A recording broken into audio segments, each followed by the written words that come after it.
আমরা টকঝাল মিষ্টি আচার বানানোর জন্য এখানে আমি অনেকগুলো আমড়া নিয়েছি আর একটা কাঁঠালের সাহায্যে সুন্দর করে খোসাগুলো পেরে দিচ্ছি। আপনার আমড়ার খোসা যদি একটু থেকে যায় তাহলে আপনার আচারগুলো কিন্তু আপনার শ্যাওলা পড়ে যাবে বা নষ্ট হয়ে যাবে। এভাবে আমি সবগুলো আমরা কিন্তু একে একে খোসা ফেলে দিয়ে পানির ভিতরে কিছুক্ষণ ভিজিয়ে রাখছি। এখানে দেখেন আমি কি কি উপকরণ, আমরা কোটা শেষ কিন্তু এখন আমি চিনি তেজপাতা রাখছি। আপনার এদিকে কিন্তু রসুন বাটা, দারুচিনি, এলাচ আর গরম মশলা হিসেবে রাখছি। সরিষার তেল দিয়ে কিন্তু আচার রান্না করলে অনেক মজা হয়।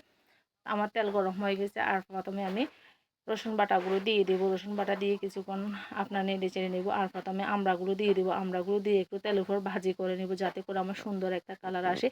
এভাবে যদি আপনারা যদি আচার রান্না করেন তাহলে বাচ্চারা বলেন যে কোনো মানুষ আঙুল চেটে পুটে খাবে। আসসালামু আলাইকুম এভরিওয়ান, সবাই কেমন আছেন? আলহামদুলিল্লাহ আমিও ভালো আছি। আজকে আপনাদের জন্য একটা রেসিপি নিয়ে এসেছি আমি, আমরা টক ঝাল মিষ্টি আচার।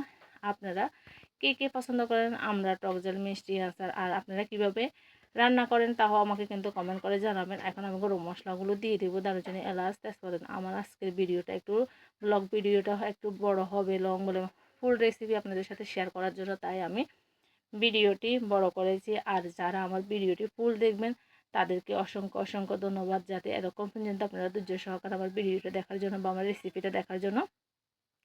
আমরা আচার বা যে কোনো আচারে আপনারা বেশি নাড়াচাড়া করতে হবে। নাড়াচাড়া যদি কম করেন তাহলে কিন্তু পুড়ে যেতে পারে। এখন আমি শুকনো লঙ্কা কিছু ছিঁড়ে দিয়ে দিয়েছি যাতে করে আচারে টক হয়, আবার মিষ্টিও হয়, ঝালও হয়।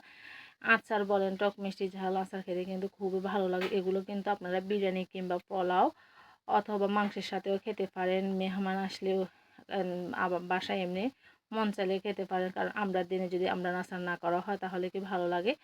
আচার বেশি বেশি না জানি আমার সুন্দর একটা কালার চলে এসেছে। আমি কিন্তু এক নাড়াচাড়ার উপর রেখে দিয়েছি যাতে করে আমার আমরা আচারগুলো নষ্ট হয়। আপনারা কিন্তু আমার ভিডিওটা কোথা থেকে দেখছেন জানি না, ফেসবুক পেজ থেকে দেখলে তাহলে পেজটি ফলো দিয়ে পাশে থাকবেন নতুন নতুন রেসিপি পাওয়ার জন্য, নতুন নতুন আপডেট পাওয়ার জন্য। আর একটা কমেন্ট করবেন, একটা শেয়ার দিবেন, একটা লাইক দিবেন তাহলে। আর যারা আমার ভিডিওটা ফুল ভিডিওটা ধৈর্য সহকারে এরকম পর্যন্ত দেখছেন তাদেরকে অসংখ্য অসংখ্য ধন্যবাদ।